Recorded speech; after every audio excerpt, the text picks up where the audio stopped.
녹은 9. 우찌무라 간조 전집 1권 2부 구안록 3. 속죄.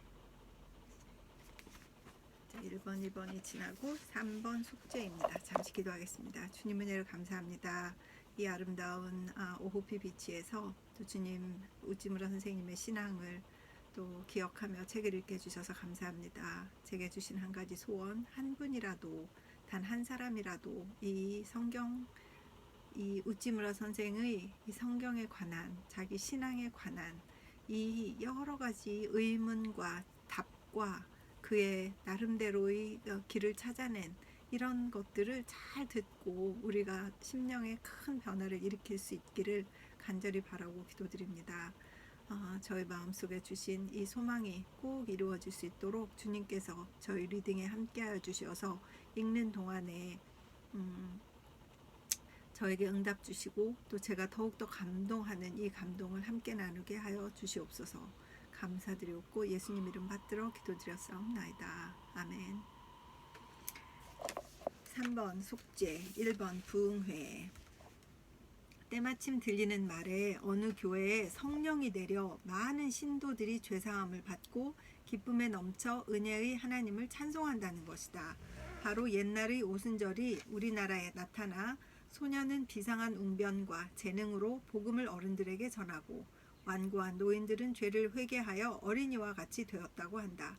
비상한 힘, 비상한 감동, 비상한 개종, 비상한 기쁨, 무엇이나 비상하지 않은 것이 없다는 것이다. 나는 이 소식을 듣고 자꾸 의심이 갔다. 내가 배운 생리학과 심리학은 이 같은 현상을 신경작용으로 돌렸다. 나는 어떤 절간에서 한 여승이 고양이 흉내를 냈더니 모든 무리가 이 여승을 따랐다는 얘기를 들었다. 이같이 교감신경이 과민할 때에 예상 밖의 일이 일어나는 것은 결코 이상한 일이 아님을 알았다.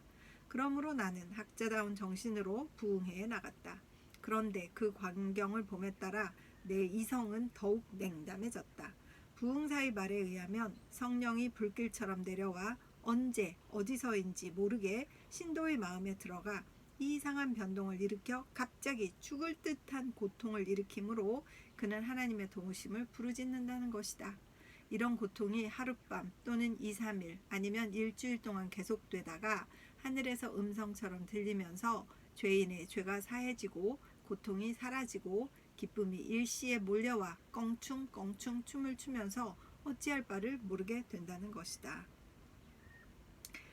우리도 어렸을 때 그 시골 교회에도 부흥사가 와가지고 막 성령의 불이 내려서 병을 고치고 막 사람들이 울고불고 그랬던 그 기억이 납니다. 내가 교회에 들어서자 두세 형제가 나를 둘러싸고 속히 성령을 받을 것을 권하였다. 그들은 뜨거운 눈물을 쏟으면서 나를 위해 기도해 주었다. 그들의 말은 진정으로 우러나오는 말이어서 나도 어느새 따라 울었다. 그들이 말하는 것이 나의 실험에 들어맞은 것이 많았다. 죄의 죄됨, 죄인에게 영원한 형벌이 있는 것, 회개의 필요 등은 모두 내 마음을 찌르는 바 있었다. 더구나 리바이벌, 즉 부흥을 주장하고 이에 찬성하는 사람이 그 당시에 저명한 학식과 재능을 가진 목사였으므로 나는 한층 더 경시할 수 없게 되었다. 나는 학리상의 반대가 차츰 희미해져 갔다. 나는 셰익스피어의 말이 생각났다. There are more things in heaven and earth, Horatio, than are dreamed of in your philosophy. 햄릿에서 나온 말이네. 죄송합니다. 햄릿. 철학과 땅에는 호레이쇼여. 너희 철학에 오르지 않은 일이 많다네. 막 가기 전에는 이게 생리학에 맞겠어? 막 이렇게 했어도 막상 가서 막 그들이 기도하고 이러니까 마음이 막 끌리는 거죠. 참 재밌네요. 카펜터, 헉슬리, 게겐바우르가 반드시 우주의 모든 진리를 가진 것이 아니다. 내 마음의 고통을 제거할 길은 오직 리바이벌에 있는 것이다. 다른 형제가 받은 은혜 내가 받지 못할 리 있겠는가? 그들은 말한다. 구하라. 그리하면 찾을 것이요. 문을 두드리라. 그리하면 열릴 것이다. 라고. 나도 전심전력으로 하나님께 매달려 기도하면 이 놀라운 은혜가 내게 임하여 마음속의 죄가 사라지고 근심의 구름이 걷히어 행복과 기쁨으로 가득 차게 될 것이다. 나는 기도하기 시작했다. 그런데 하루를 기다려도 은혜는 내리지 않고 이틀이 지나도 마음에 아무런 이상이 없다. 참 그렇지. 목사에게 가서 물어보니 그는 당신의 열심이 부족한 탓이라고 말한다. 이에 나는 애써 울고 애써 부르짖어 은혜를 받고자 했다. 그래도 아무 효과가 없었다. 나는 노래하였다. 주여 주여 들어주시옵소서. 남을 구하심같이 저도 구해주소서.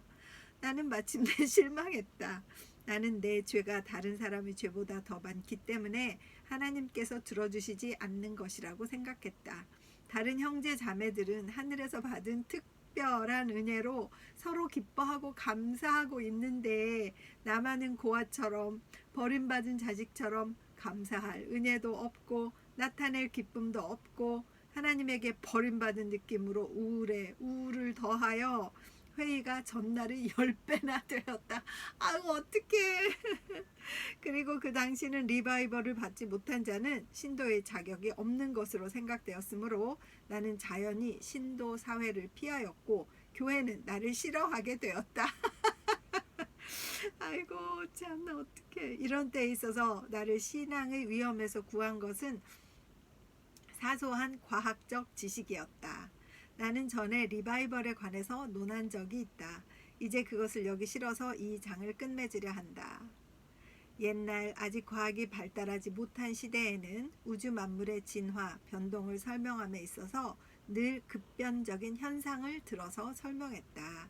지구의 창조를 설명할 때 학자들은 모두 캐타스트로피즘, 곧 급변설을 내세웠다.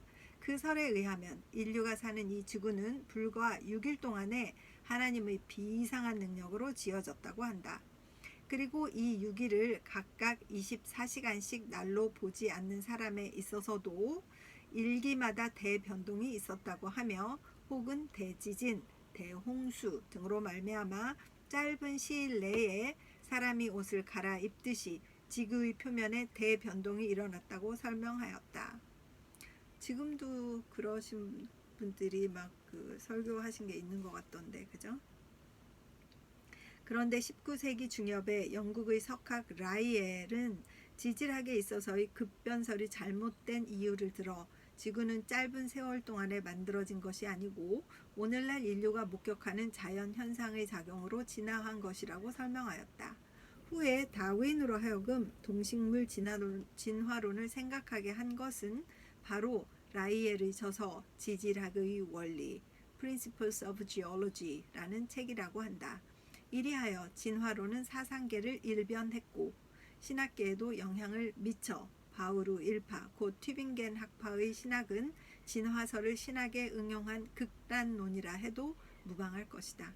지질학상, 생물학상으로 급변설은 배격되었다. 급변설은 사회학, 역사학에서도 배제되었다. 이리하여 나는 사고의 결과로서, 관찰의 결과로서, 심령상의 실험의 결과로서 종교상에 있어서도 급변설의 가치를 인정하지 않게 되었다. 처음에는 싹이 돋고 다음에는 이삭이 나오고 또 다음에는 이삭의 알찬 나달이 맺힌다라고 마가복음 4장 28절에서 하신 그리스도의 말씀은 심령의 발달을 식물의 발생 순서에 비한 것인데 급변적인 변동을 부인하는 것이다.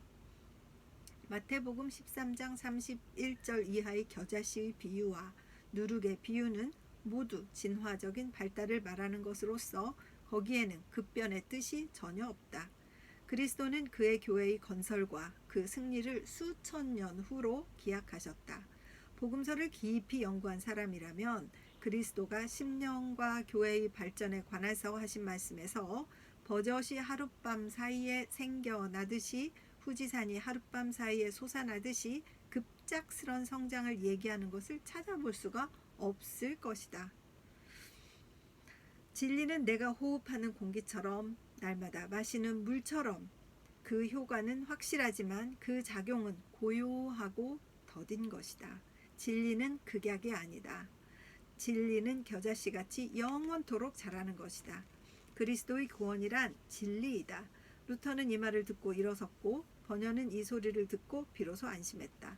그러나 루터로 하여금 루터되게 한 것은 단순히 스승 스타우비츠의 한마디에 의한 것이 아니고 그로부터 3, 4년 동안 수도원 안에서 홀로 사색과 기도하는 세월이 필요했던 것이다.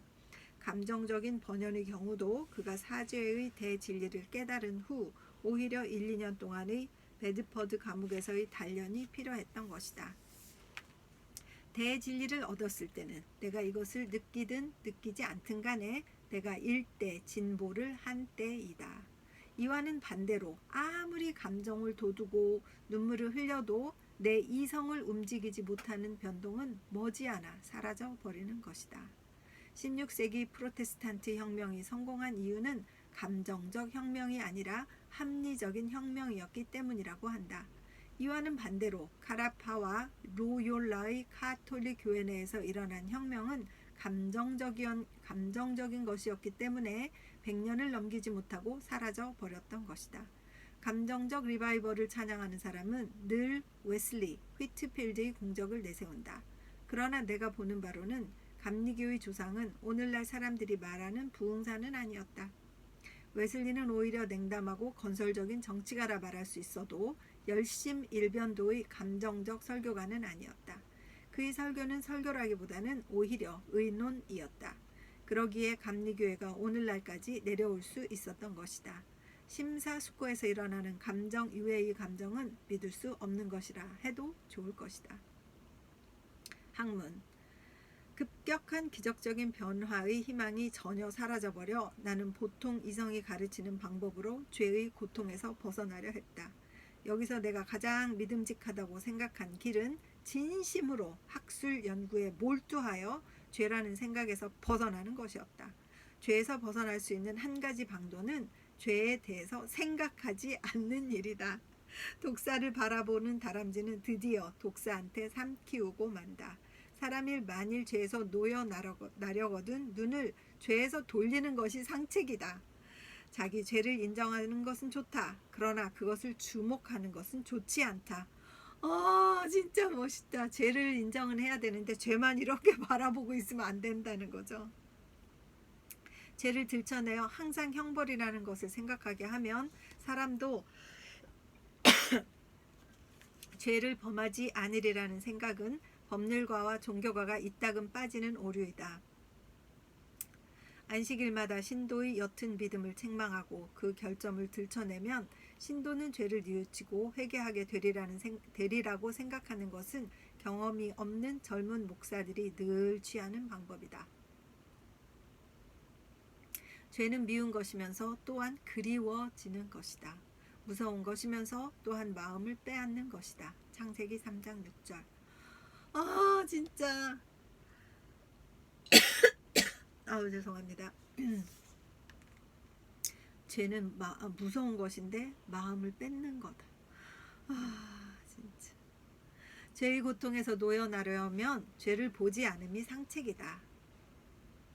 학문에는 죄가 없다. 내가 공부할 때에는 죄를 의식하지 않는다.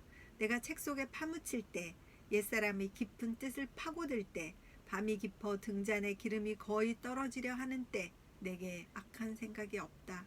더러운 생각이 없다. 진짜.